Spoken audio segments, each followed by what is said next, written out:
It's over. I know. "You're coming with me," said the mafia boss to the woman beaten for giving birth to daughters. The sound of glass shattering against the wall was all too familiar to Arya as she clutched her newborn daughter to her chest. Her husband's shadow loomed over her, his disappointment at having a second daughter transforming into rage with each passing second.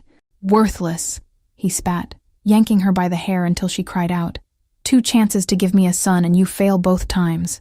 His knuckles were already bruised from putting his fist through the nursery wall. The baby's cries only intensified his fury as he grabbed Arya's throat, pinning her against the peeling wallpaper. Her vision began to blur, lungs burning for air, while her precious child wailed helplessly in her weakening grip. "Please," she gasped when he finally released her, both of them collapsing to the floor. She's innocent. Arya had endured 3 years of his escalating abuse, but never had she feared for her life quite like tonight. The front door splintered open with a deafening crack, making them both freeze. Heavy footsteps approached the nursery, each one measured and deliberate, belonging to someone accustomed to making an entrance. He appeared in the doorway like a specter, tall, immaculately dressed in a tailored black suit despite the late hour. His cold eyes assessed the scene with calculated precision, lingering on Arya's bruised face before settling on her husband. "Richard Bennett," the stranger said, his voice surprisingly soft, yet commanding complete attention. "You've been stealing from my supply chain for months. Did you think I wouldn't notice?" Arya's husband stammered excuses, backing away from her as 2 more suited men entered the room. The stranger's gaze returned to Arya, something unreadable flickering across his face when he spotted the infant in her arms. "Please don't hurt my daughters," Arya whispered, summoning what little courage remained. She'd heard rumors about the Blackwood family that controlled half the city, the businesses, the police, the politicians, all under their thumb.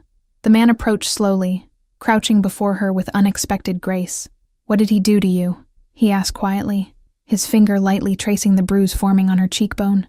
His touch was gentle, completely at odds with his reputation. "Nothing I haven't handled before," Arya lied, but her voice cracked as her baby continued to cry. She watched as the man's expression hardened, something dangerous sparking in his eyes as he rose to his full height. "Get up," he commanded, extending his hand toward her. "You're coming with me," said the mafia boss, his tone leaving no room for argument. "Both of you are." The car ride was silent, save for the occasional whimper from the baby nestled against Arya's chest. She stared out the window as unfamiliar streets gave way to the affluent side of town, her mind racing with terrifying possibilities about what awaited them. "Your older daughter, where is she?" the man asked suddenly, his deep voice breaking through her spiraling thoughts. When Arya explained her mother was watching 3-year-old Lily, he immediately instructed his driver to change course. Within 30 minutes, both her daughters were with her in the back seat of the luxury sedan. The mafia boss, who had curtly introduced himself as Julian, hadn't spoken another word, his attention fixed on his phone as they drove through iron gates. The estate was massive, sprawling across manicured grounds that seemed to stretch endlessly into the darkness. Arya clutched both children closer as they were escorted through marble hallways to a suite larger than her entire apartment. "You'll stay here until I figure out what to do with you," Julian stated flatly, watching as Arya surveyed the lavish surroundings with suspicion. "My personal physician will examine you and the children in the morning." Arya found her voice despite her fear. "Are we prisoners or guests?" she asked, lifting her chin despite the pain it caused. The corner of Julian's mouth twitched, almost imperceptibly, before his stoic expression returned. "That depends on how you behave," he replied, but there was no threat in his tone. "No one will harm you here. My men will bring whatever you need for the children." He turned to leave but paused at the threshold. The silence stretched between them until he finally spoke again. "I recognize the look in your eyes," Julian said quietly. "I grew up watching my mother wear that same expression every day until she finally disappeared." Before Arya could respond, he was gone, leaving her alone with her daughters and 1,000 questions. She checked every window and door, finding them unlocked, but knowing escape was impossible with 2 small children and nowhere safe to go. The next morning, a kind-eyed doctor tended to her injuries with gentle hands, asking no questions about their cause. When Julian appeared in the doorway, his intense gaze following the doctor's movements, Arya noticed something unexpected: concern. "The bruising will heal, but she has 2 cracked ribs that need time," the doctor reported as if Arya wasn't present. "And she's severely malnourished, both she and the infant. Julian's jaw tightened visibly at this information. "Make a list of everything they need," he instructed before addressing Arya directly. "Your husband won't find you here. Whatever you think of me, believe that much." For the first time in years, Arya allowed herself a fragile sliver of hope. Days melted into weeks as Arya gradually regained her strength. She observed Julian from afar, noting how his cold facade seemed to crack whenever her daughters were present, especially little Lily, who followed him like a shadow. "Why did you really bring us here?" Arya finally asked one evening when she found him alone in his study. The room smelled of expensive whiskey and old books, creating an atmosphere that was both intimidating and strangely comforting. Julian's fingers paused over the documents he'd been reviewing, his expression guarded yet somehow vulnerable. "Your husband's debts were just an excuse," he admitted after a long pause. "I couldn't leave you there to die." Arya noticed the photograph on his desk, a beautiful woman with kind eyes who bore a striking resemblance to Julian. When she reached for it curiously, he didn't stop her, though his shoulders tensed visibly. "My mother," he explained quietly. "She endured my father's cruelty for 15 years before she took her own life." His voice remained steady, but his knuckles whitened around the crystal tumbler in his hand. That night, Arya woke to screams echoing through the hallway. She found Julian thrashing in his sleep, trapped in some personal hell that made him call out for mercy, his usual composure shattered by unconsciousness. Without thinking, she touched his shoulder gently. His reaction was immediate, grabbing her wrist with crushing force before recognition dawned in his eyes. The vulnerability in his expression was gone in an instant, replaced by shame. "You should go," he said roughly, releasing her as if burned. But Arya remained, perching cautiously on the edge of his bed. "We all have nightmares," she offered simply. "Some of us just suffer them while we're awake." Something unspoken passed between them as dawn broke through the curtains. Julian shared fragments of his childhood, the beatings, the constant fear, watching his mother fade away until she became a ghost long before her death. In turn, Arya revealed how she'd met Richard in college, how charming he'd been until their wedding night, when the mask slipped for the first time, how each disappointment, job loss, money troubles, a daughter instead of a son, had escalated the violence. "I became a monster to survive monsters," Julian confessed, his voice barely audible. "But seeing you that night, protecting your child despite everything, it reminded me there are things worth saving." The next morning, neither mentioned their conversation, but something fundamental had shifted between them. When Julian's fingers accidentally brushed hers at breakfast, neither pulled away immediately, the brief contact saying more than words could. Autumn painted the estate grounds in fiery hues as Arya ventured outside more frequently, her body healing faster than her spirit. Dr. Reynolds visited weekly, becoming an unexpected confidant who brought news from the outside world. "Your husband is telling everyone you kidnapped the children and ran off with a lover," she informed Arya during one checkup. "The police aren't looking very hard, though. Julian's influence runs deep in this town." The doctor hesitated before continuing, her voice dropping to a whisper. "I've known Julian since he was a boy. I treated his injuries when his father was alive. I've never seen him like this with anyone before you arrived." Arya found herself watching Julian more closely after that, noticing how he'd softened almost imperceptibly, how he'd brought in specialists to help with Lily's delayed speech, how he checked on the baby multiple times each night. One rainy afternoon, she discovered his private gallery, dozens of stunning paintings hidden away from the world. Each canvas revealed a depth of emotion that contradicted everything she'd heard about the cold-blooded mafia boss. "My father would have beaten me to death if he knew," Julian said from the doorway, making Arya jump. Painting was for weaklings, not for the heir to the Blackwood Empire. There was no anger in his voice at finding her there, only resignation. When Arya asked why he stayed in the family business after his father's death, Julian's answer was simple, yet devastating. "The Empire doesn't allow resignations, only funerals. Once you're in, there's no walking away." That evening, Julian taught Lily how to play chess, his patience seemingly endless as she repeatedly scattered the pieces. Arya watched them from the doorway, a strange ache blossoming in her chest at this glimpse of normalcy. "You could have a different life," she suggested later, after Lily had fallen asleep between them on the sofa.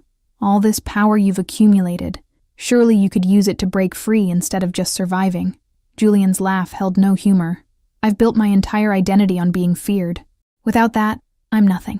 His fingers hovered over a bruise on her wrist that had nearly faded, a final reminder of her former life. "You're wrong," Arya said with quiet conviction. I've seen who you are when no one's watching, when you think no one's looking. Her hand covered his, a gesture that felt more intimate than any embrace could have been. The kiss that followed was hesitant, questioning, two damaged people offering comfort that quickly transformed into something neither had expected to find. When they pulled apart, Julian looked as stunned as she felt, touching his lips, as if to confirm what had happened was real. The following morning, Julian's right-hand man, Marcus, arrived with news that shattered their fragile peace. Richard Bennett made contact with the Cortez family, he reported grimly. He's offering information in exchange for their protection. Arya felt the blood drain from her face at the mention of the Cortez name, Julian's most dangerous rivals who controlled the southern territories. The tension in the room thickened as Julian's expression darkened dangerously. How much does he know? Julian demanded, his voice returning to the cold tone Arya hadn't heard in weeks. Marcus's gaze flickered briefly to her before answering, enough to cause problems if they believe him. That night, Julian explained the full truth. The Bennetts and Blackwoods shared a bloody history going back decades. Richard had deliberately sought out Arya in college after discovering her maiden name, planning revenge from the beginning. Your grandfather refused to launder money for my grandfather, Julian explained as they stood by the window watching security patrols circle the property. So my family destroyed his business, drove him to suicide. Arya's world tilted on its axis as pieces clicked into place. Richard's obsession with her family background, his rage when her parents refused to attend their wedding, his escalating cruelty with each daughter she bore instead of a son to carry on his revenge. Julian unlocked a hidden panel in his study wall, revealing a vintage photograph of two men standing before a bank. Your grandfather and mine, business partners before the betrayal, he explained, tracing the faded image with his fingertip. The revelation that Richard had meticulously planned their relationship sent Arya spiraling into doubt about every memory they'd shared. The proposal at the lake house? She asked brokenly. Julian's silence confirmed what she feared, all orchestrated. Later that evening, Julian received a package containing surveillance photos of Arya's parents' home in Arizona. He's applying pressure from all angles, Julian explained, immediately dispatching security teams to protect them without their knowledge. When Lily innocently mentioned Daddy's special friends who visited at night, Arya realized with horror that their home had likely hosted Cortez associates while she slept. Richard's network had run deeper than either of them had suspected. The Cortez family doesn't just want territory, Marcus explained during their emergency strategy meeting. They want the blackmail material Julian's father collected over decades, evidence that could collapse 3 state governments. Arya discovered an old newspaper article about her grandfather's suicide, the headline calling it a tragic end to banking scandal. The adjacent column featured a young Gerald Blackwood accepting a community leadership award, his smile chilling in context. He married me to hurt you, she whispered, the realization like ice in her veins. And now he's using me again. Julian's hand found hers in the darkness, his grip tight as though she might disappear. Before dawn, gunfire erupted at the eastern perimeter. Julian transformed before her eyes, the gentle man who read bedtime stories to Lily, replaced by the calculated strategist who commanded an empire built on fear and blood. Take the children to the panic room, he instructed, pressing a loaded handgun into her trembling hands. If anyone but me tries to enter, don't hesitate. The kiss he gave her felt like both a promise and a goodbye. Hours passed in the reinforced underground chamber, Arya singing softly to keep her daughters calm, while straining to hear any sound from above. When the heavy door finally opened, Julian stood there, his white shirt stained crimson. It wasn't the Cortez family, he said, voice hollow as he collapsed into a chair. It was a test. My own captains wanted to see if you were my weakness. His laugh was bitter as he added, I proved them right by protecting you first. Arya cleaned his wound in silence. A bullet had grazed his shoulder, her mind racing.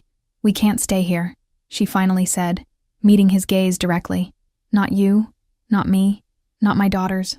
We need to disappear, all of us together. Julian spent 3 days locked in his office, emerging only when Arya brought food or when Lily's persistent knocking couldn't be ignored.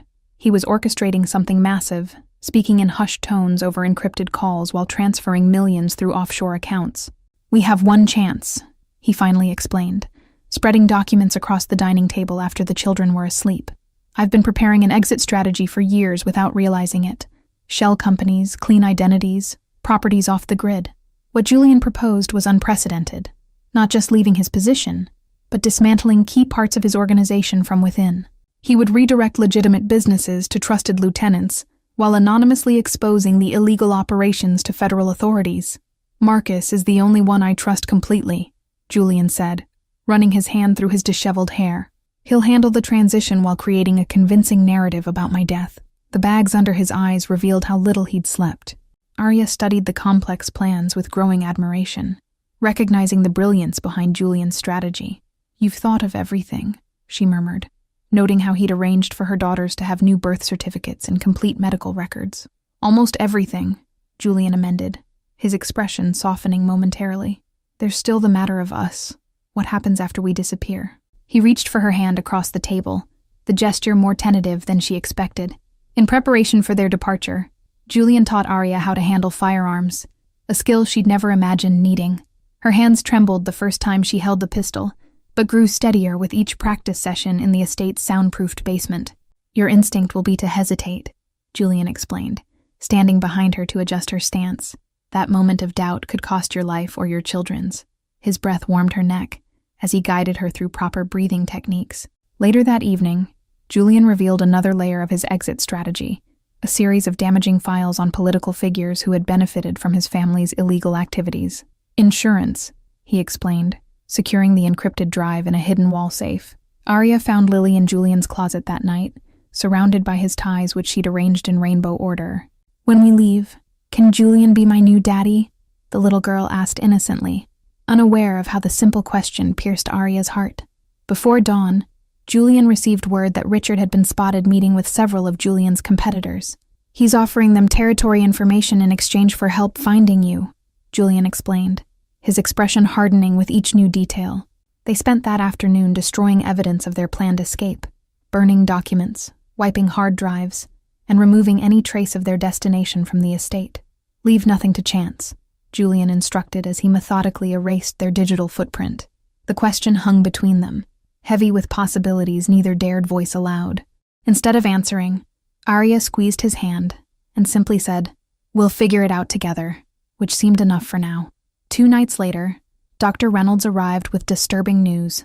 Richard had been asking questions about Julian's household, specifically about any women and children staying there. His alliance with the Cortez family was no longer just a rumor. Julian immediately accelerated their timeline, instructing Marcus to begin the first phase that night, rather than waiting for the weekend. "Tell everyone I'm traveling to Chicago for negotiations," he directed. "That gives us a 48-hour head start." While packing essentials for her daughters, Arya discovered a small box containing photographs of Julian's mother, alongside several of her own family, from before she'd married Richard. He'd somehow retrieved her most precious possessions from her abandoned apartment. The unexpected thoughtfulness of this gesture brought tears to her eyes, and when Julian found her clutching the photos, he simply wrapped his arms around her from behind. "Some anchors are worth carrying," he whispered against her hair. Their plans unraveled the next morning when Julian received a frantic call from Marcus. Someone had accessed the secure server containing their exit strategy. There was a traitor in Julian's inner circle who'd discovered their plans. "We leave now," Julian ordered, his voice eerily calm despite the betrayal. Within 15 minutes, they were in an unmarked SUV with tinted windows, Arya in the back with her daughters while Julian drove, his eyes constantly checking the mirrors. Instead of taking the highway as planned, he navigated a complex route through back roads and industrial areas. "They'll be watching all main exits from the city," he explained grimly, his knuckles white on the steering wheel. The burner phone Julian carried buzzed with a text from Marcus. Richard had been spotted at Julian's downtown office with 2 Cortez enforcers, demanding to see the boss. They were running out of time faster than anticipated. At a deserted truck stop near the state line, they switched vehicles, abandoning the luxury SUV for a weathered pickup truck with farm equipment in the bed. "Less conspicuous," Julian explained, helping Arya secure the baby's car seat. Rain pounded the windshield as they crossed into the neighboring state, the rhythmic swish of wipers barely audible over Lily's quiet singing in the back seat.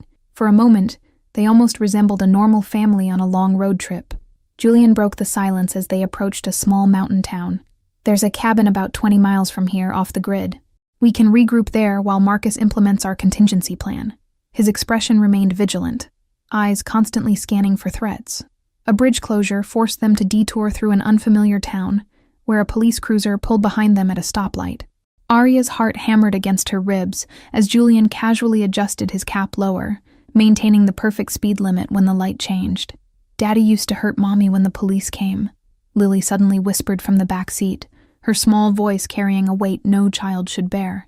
Julian's eyes met Arya's in the rearview mirror, silent understanding passing between them. They stopped only once more before reaching the mountains, at a rural convenience store, where Julian purchased supplies, while Arya remained hidden with the children. He returned with disposable phones, cash, and a stuffed rabbit that made Lily squeal with delight. "My father had escape routes throughout the country," Julian explained as they wound through increasingly remote roads. He was paranoid about rival families, but never imagined his own son would use them against his legacy. The baby developed a fever during the journey, her flushed cheeks and whimpering cries sending waves of panic through Arya. Julian surprised her by pulling over and efficiently preparing infant medication he'd packed, his large hands gentle as he soothed the child. As they climbed higher into the mountains, cell service disappeared completely. "Radio silence is protection now," Julian noted, though Arya could sense his unease at being cut off from Marcus, their only remaining connection to the world they'd left behind. The narrow dirt road leading to the cabin wound through dense forest, branches scraping against the truck's sides like skeletal fingers. As they rounded the final curve, Julian suddenly slammed on the brakes, cursing under his breath. A black sedan was already parked in front of the cabin, its polished surface incongruous against the rustic setting. Before Julian could reverse, the cabin door opened, and Richard stepped onto the porch, a satisfied smile spreading across his face. "Stay in the truck with the children," Julian instructed, reaching for the gun holstered under his jacket. Arya grabbed his arm, her eyes wide with terror. "He won't be alone," she warned, knowing her husband's calculated nature all too well. She was right. 2 armed men emerged from the tree line behind them, blocking their escape route. Julian assessed their situation with the cool detachment of someone who'd navigated countless dangerous scenarios. But this time, Arya saw genuine fear in his eyes. With a split-second decision that would change everything, Julian fired 3 precise shots, not at Richard or his men, but at the sedan's gas tank. The explosion that followed created the distraction they needed to flee into the forest on foot. Arya clutched her infant daughter to her chest, while Julian carried Lily, both of them running deeper into the woods as gunfire erupted behind them. "There's another safe house," Julian gasped between breaths. "But we have to make it through the night first." They took shelter in an abandoned ranger station as darkness fell, Julian fashioning makeshift beds for the children from his jacket and spare clothing. Despite their exhaustion, neither Arya nor Julian slept, keeping vigil with weapons ready. "I'm sorry," Julian whispered as rain drummed on the metal roof. "I never meant to drag you from one dangerous situation into another." The genuine remorse in his voice made Arya reach for him in the darkness, finding his hand without hesitation. "You gave me something Richard never did," she replied softly. "A choice." The simple truth hung between them as dawn broke through dusty windows, painting the small space in hues of gold and casting Julian's profile in gentle light. The burner phone vibrated with an encrypted message from Marcus. The FBI had raided Julian's headquarters based on anonymous tips, arresting key captains and seizing evidence. Simultaneously, news outlets were reporting Julian Blackwood's death in a car explosion. "It worked," Julian breathed, showing Arya the headlines. "Officially, we're both dead. Richard, too, caught in the same explosion while supposedly meeting with me." His relief was palpable as he pulled her closer, kissing her forehead. 3 months later, under new identities, they settled in a coastal town thousands of miles away. The modest house overlooking the ocean became their sanctuary, far from empires built on blood and homes defined by fear.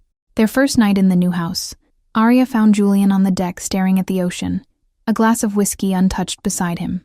"I don't know how to be just a man," he confessed without turning. "I've been a weapon for so long." Learning to live without constant vigilance proved challenging for them both. Julian installed state-of-the-art security systems throughout their home, while Arya still checked locks 3 times each night before allowing herself to sleep. The local art community welcomed Julian's talent with enthusiasm, unaware of the darkness that had once consumed his life. Each painting he sold under his new identity felt like another step toward redemption, another piece of his past transformed. When Lily started having nightmares about the bad man finding us, Arya discovered Julian sitting by her bed night after night, telling stories about brave princesses who saved themselves. The tenderness in his voice brought tears to Arya's eyes.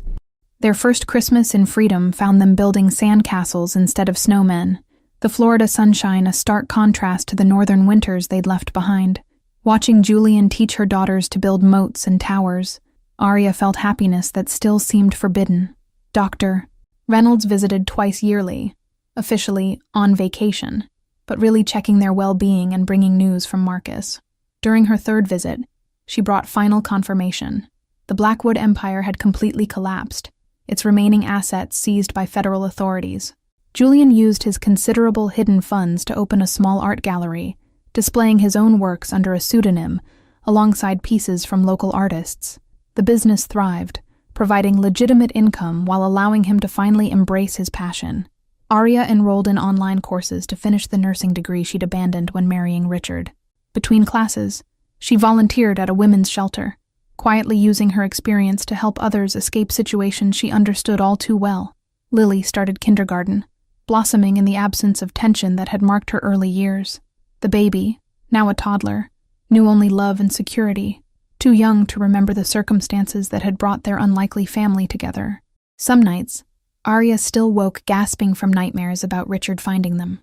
On those occasions, Julian would hold her until her breathing steadied, sometimes sharing his own lingering fears about his former life catching up to them. But as seasons changed and years passed, those moments became increasingly rare. The sharp edges of their past gradually softened, like sea glass tumbled by persistent waves, until even the most jagged fragments became something beautiful. When Julian proposed on a moonlit beach 3 years after their escape, Arya didn't hesitate.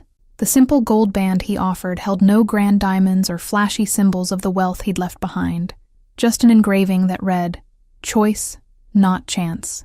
Thank you all for following this story to its conclusion. If you enjoyed it, please write in the comments where you're watching from, and don't forget to like, subscribe, and share this video, as your support is essential for me to continue creating content here.